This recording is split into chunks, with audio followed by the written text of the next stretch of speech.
ദൈവതിരുനാമത്തിന് മഹത്വം ഉണ്ടാകട്ടെ. എന്നെ സ്നേഹിക്കാൻ ആരുമില്ല, എന്നെ സഹായിക്കാൻ ആരുമില്ല, എനിക്ക് വേണ്ടി കരുതാൻ ആരുമില്ല. ഇത് ഏറ്റവും അധികം നമ്മൾ പറഞ്ഞു കേൾക്കുന്ന വാക്കുകളിൽ ഒന്നാണ്. പക്ഷെ വിശുദ്ധ വേദപുസ്തകത്തിൻ്റെ, പ്രത്യേകിച്ച് പുതിയ നിയമത്തിൻ്റെ ആഴമായ ആത്മീക വെളിപ്പാടുകളിലേക്ക് വരുമ്പോൾ ഈ വേദനകൾക്കും ഇത്തരത്തിലുള്ള വാചകങ്ങൾക്കും യാതൊരു തരത്തിലുള്ള സ്ഥാനവുമില്ല. കാരണം ദൈവം നമുക്ക് നൽകിത്തരുന്ന താൽക്കാലികമായ അനുഗ്രഹങ്ങളെക്കാൾ, അല്ലെങ്കിൽ വിടുതലുകളേക്കാൾ, അത്ഭുതങ്ങളേക്കാൾ പരമപ്രാധാന്യമായ ഒരു കാര്യമാണ് യേശു ക്രിസ്തുവിലൂടെ ഒരു വ്യക്തിക്ക് ലഭിക്കുന്ന പുത്രത്വം എന്ന് പറയുന്ന പദവി. അതിനെക്കുറിച്ച് എത്ര പേര് തിരിച്ചറിയുന്നുണ്ട് എന്നറിയത്തില്ല. പക്ഷെ വേദപുസ്തകത്തിൻ്റെ അകത്ത് വളരെ ഗൗരവമായി പറയുന്ന ഒരു കാര്യമാണ് പുത്രത്വം എന്ന് പറയുന്ന ആ ഒരു പദവി.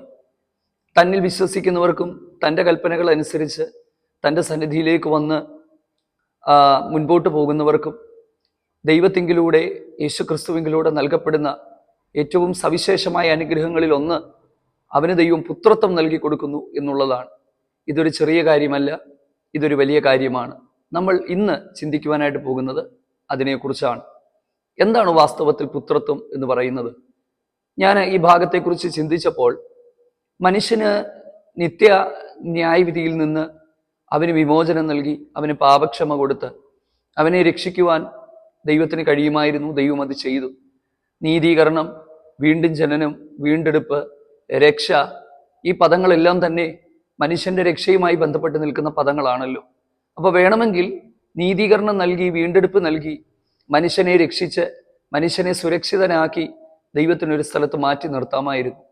എന്ന് പറഞ്ഞാൽ അവന് വിധിക്കപ്പെട്ടിരുന്ന ശിക്ഷയിൽ നിന്ന് അവനെ വിമുക്തനാക്കി, അവനെ മറച്ച് അവനെ മാറ്റി നിർത്തുവാൻ ദൈവത്തിന് കഴിയുമായിരുന്നു. പക്ഷേ ദൈവത്തിൻ്റെ ആഴമായ സ്നേഹത്തിൻ്റെ ആ ഒരു വലിയ പ്രദർശനമാണ് പുത്രത്വത്തിലൂടെ, അല്ലെങ്കിൽ പുത്രസ്വീകാര്യത്തിലൂടെ നമുക്ക് കാണുവാനായിട്ട് പറ്റുന്നത്.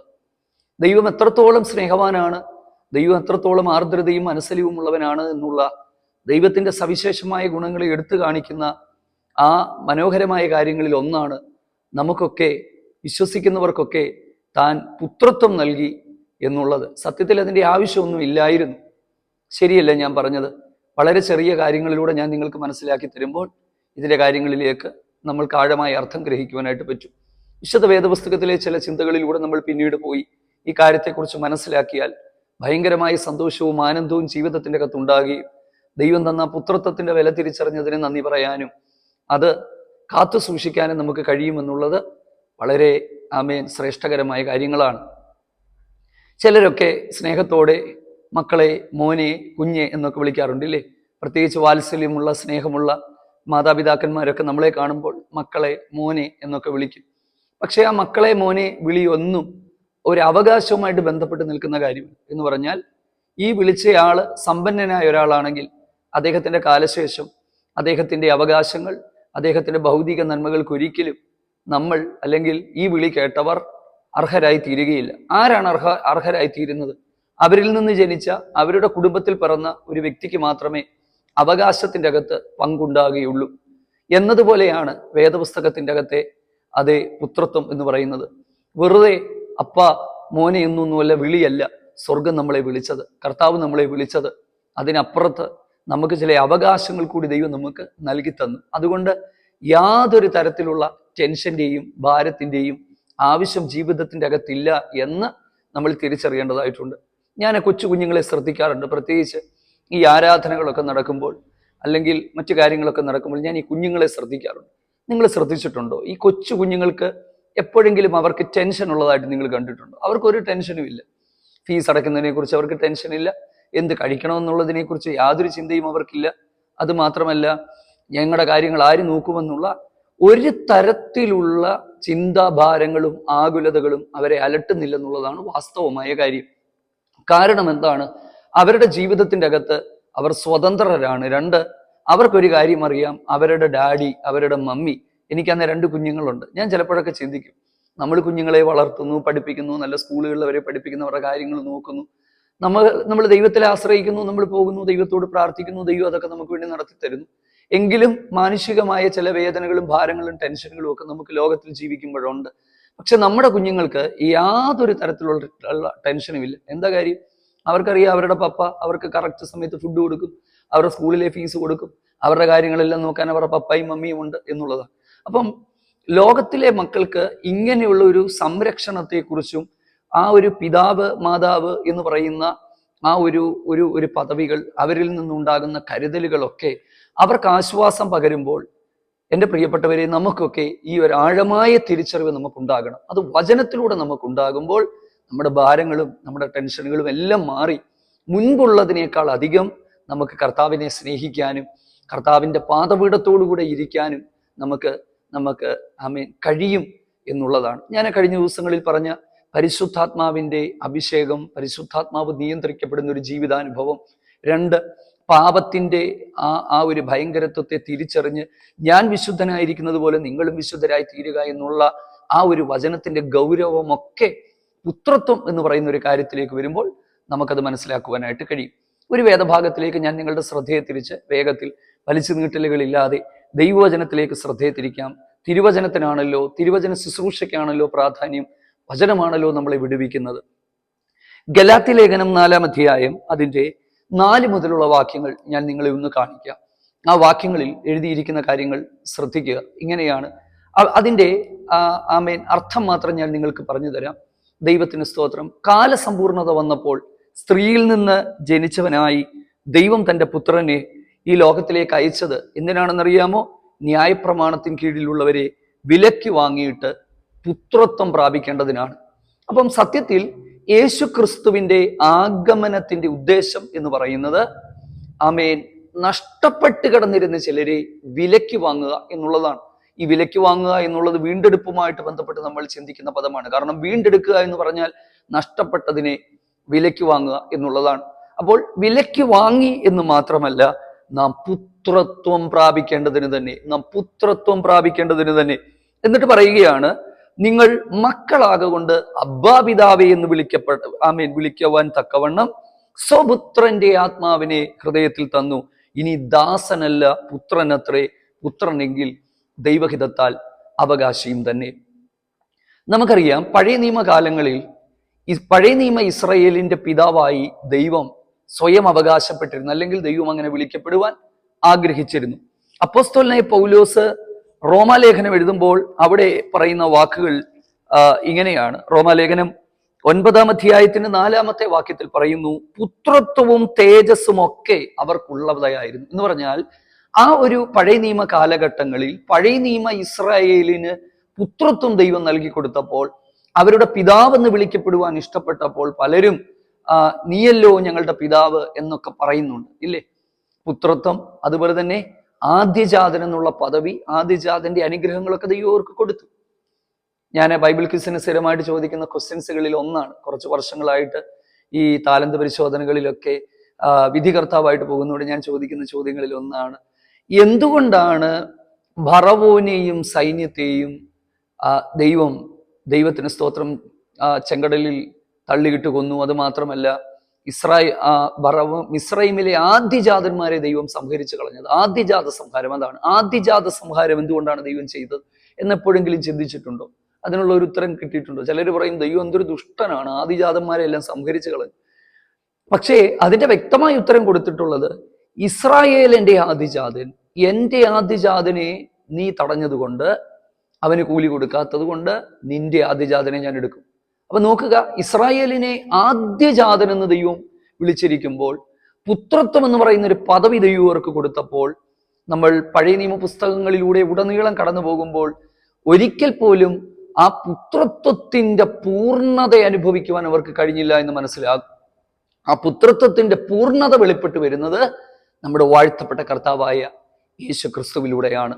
അപ്പോൾ അതാണ് ഞാൻ പറഞ്ഞത്, യേശു ക്രിസ്തു കാൽവറിയിൽ ചെയ്ത ദൈവത്തിന് സ്തോത്രം, തൻ്റെ പാപപരിഹാര ദൈവത്തിന് സ്തോത്രം, ആ ഒരു കർമ്മത്തിന്റെ ഫലമായി ദൈവത്തിന് സ്തോത്രം നമുക്ക് വേണ്ടി മറുവിലയായി താൻ കൊടുത്തപ്പോൾ നമുക്ക് കിട്ടിയത് കേവലം ദൈവിക നീതി മാത്രമല്ല, വീണ്ടെടുപ്പ് മാത്രമല്ല, ദൈവത്തിന് സ്തോത്രം രക്ഷ മാത്രമല്ല, പുത്രത്വം എന്ന് പറയുന്ന ഒരു പദവിയാണ് ദൈവം നമുക്ക് തന്നത്. നമുക്ക് ഓരോരുത്തർക്കും ദൈവം തന്നത് പുത്രത്വം എന്ന് പറയുന്ന പദവിയാണ്.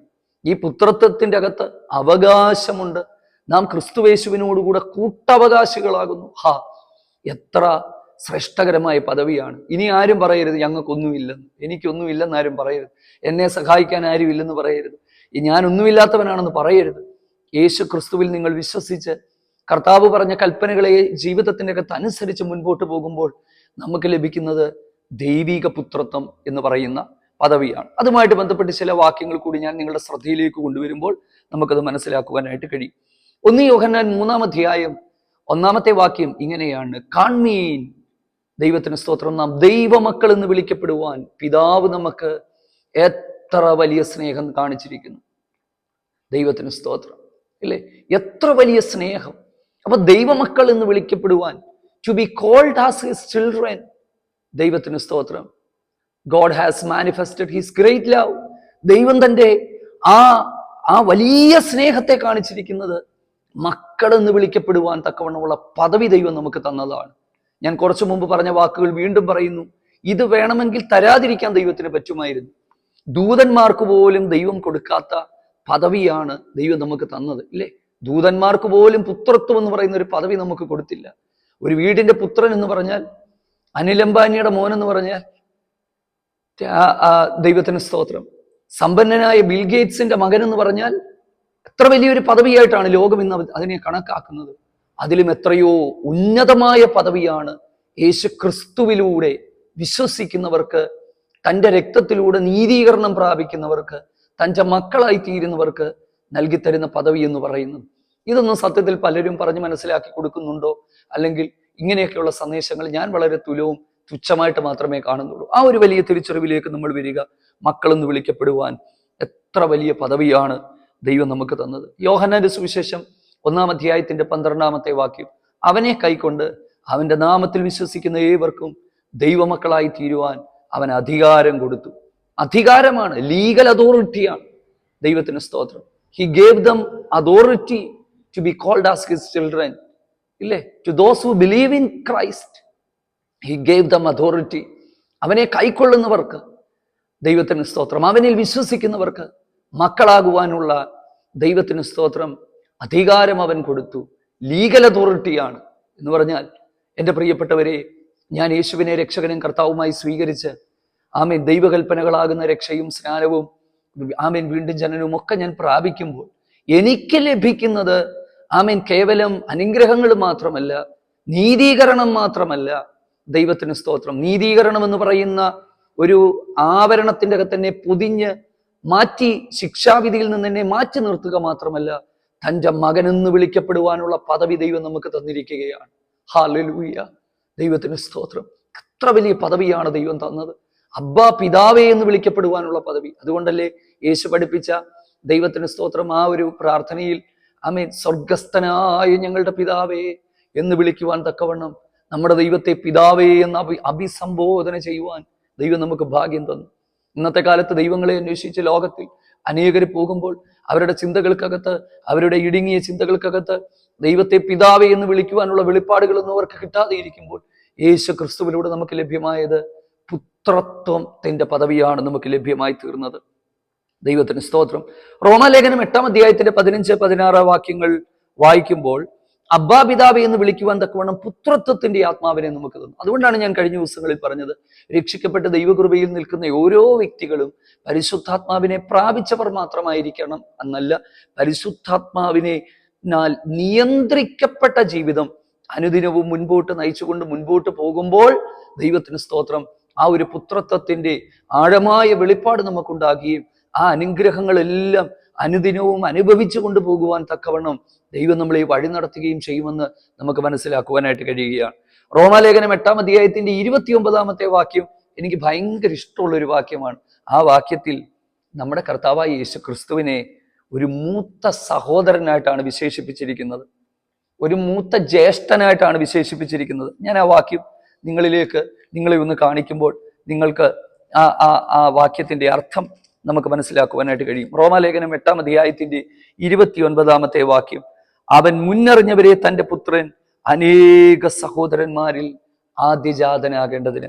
നോക്കുക, യേശു ക്രിസ്തു, ദൈവത്തിന് സ്തോത്രം, ആമേൻ, നമ്മുടെ മൂത്ത സഹോദരനും നമ്മളെ ഇളയ സഹോദരന്മാരും എന്നുള്ള നിലയിൽ ഒരു ദൈവ കുടുംബം എന്ന് പറയുന്ന ഒരു ഒരു കോൺസെപ്റ്റാണ് അവിടെ വെച്ച് നീട്ടുന്നത്, ഇല്ലേ? ദൈവ കുടുംബം എന്ന് പറയുന്ന ഒരു കോൺസെപ്റ്റ് പുതിയ നിയമത്തിലുണ്ട്. ഞാൻ പിന്നീട് അതിനെക്കുറിച്ച് ചിന്തിക്കാം. ഇത് മനസ്സിലാക്കിയ പൗലോസൊക്കെ ദൈവം മുമ്പാകെ മുട്ടുകുത്തിക്കൊണ്ട് പറയുകയാണ്, സകല കുടുംബത്തിനും ആമേൻ ആമേൻ സ്വർഗത്തിലും ഭൂമിയിലും സകല കുടുംബത്തിനും പേർ വരുവാൻ കാരണമായ പിതാവിന്റെ സന്നിധിയിൽ ഞാൻ മുട്ടുകുത്തുന്നു. ദൈവത്തിന്റെ സ്തോത്രം. സ്വർഗീയ പൗരത്വം നമുക്ക് തന്നു തൻ്റെ മക്കളാക്കി തീർക്കുവാൻ ഇഷ്ടം തോന്നി. ആ ഒരു പദവി തിരിച്ചറിഞ്ഞിട്ടില്ലാത്തവർ തിരിച്ചറിയുക, ആ പദവി കാത്തു സൂക്ഷിക്കുക. വിശുദ്ധി എന്ന് പറയുന്നത് ആ ദൈവത്തിന്റെ മക്കളാകുമ്പോഴാണ് വിശുദ്ധി നിലനിർത്തേണ്ടുന്നത്, ഇല്ലേ? ദൈവത്തിന് സ്തോത്രം. ഞാൻ വിശുദ്ധനായിരിക്കുന്നത് പോലെ നിങ്ങൾ വിശുദ്ധരായിരിക്കാൻ പറയുമ്പോൾ ആ കുടുംബത്തിന്റെ അന്തസ്സ് നിലനിർത്തുക എന്നുള്ള ഒരു കാര്യമുണ്ടല്ലോ. ചിലർ പറയത്തില്ല, അവനെ കാണുമ്പോൾ മനസ്സിലാകും നല്ല കുടുംബത്തിൽ പിറന്നവനാണ്, ഇല്ലേ? ഇവൻ ഏത് കുടുംബക്കാരനാണെന്ന് ചോദിക്കും. അപ്പൊ കാരണം ഒരു കുടുംബത്തിന്റെ ഒരു അന്തസ് എന്നതുപോലെ ദൈവ കുടുംബത്തിലെ നമ്മുടെ പിതാവിന്റെ അന്തസ് കാത്തു സൂക്ഷിക്കുന്നവരായി ഞാൻ സൽഗുണപൂർണരായിരിക്കുന്നത് പോലെ നിങ്ങളും സൽഗുണപൂർണരായിരിപ്പീൻ എന്നുള്ള ദൈവത്തിന്റെ വചനം പോലെ അതനുഭവിച്ചുകൊണ്ട് മുൻപോട്ട് പോവുക. നിരാശകൾ, ഭാരങ്ങളെല്ലാം മാറുക. ആമേൻ. ഒരു നിമിഷം നമുക്കൊന്ന് പ്രാർത്ഥിക്കാം. ആമേൻ. പിതാവേ എന്ന് വിളിക്കപ്പെടുവാൻ ഞങ്ങൾക്ക് തന്ന പദവിക്കായിട്ട് സ്തോത്രം. ഞങ്ങളുടെ നിരാശകൾ, ഞങ്ങളുടെ ഭാരങ്ങളെല്ലാം മാറ്റി കർത്താവേ, ആ പുത്രത്വം അതിന്റെ പൂർണ്ണതയിൽ വെളിപ്പെടുവാൻ പോകുന്ന ദിവസങ്ങൾ ആമേൻ ആസന്നമായിക്കൊണ്ടിരിക്കുമ്പോൾ ആമേൻ ലോകം അങ്ങേ അറിഞ്ഞിട്ടില്ലാത്തതുപോലെ ഞങ്ങളെയും അറിഞ്ഞിട്ടില്ല. പക്ഷെ അറിയുന്ന ഒരു ദിവസമുണ്ട്. അനേകർ ഈ ഒരു പദവി, ക്രിസ്തുവിലൂടെയുള്ള പദവി അനുഭവിപ്പാൻ ഇടയാക്കണം. യേശുവിൻ നാമത്തിൽ തന്നെ ആമേൻ. ദൈവം നമ്മെ സഹായിക്കട്ടെ. ആമേൻ. അടുത്ത സന്ദേശവുമായിട്ട് വീണ്ടും കാണുന്നത് വരെ തൻ്റെ തങ്കച്ചിറകടിയിൽ ദൈവം നമ്മളെ മറക്കട്ടെ. ആമേൻ. God bless U.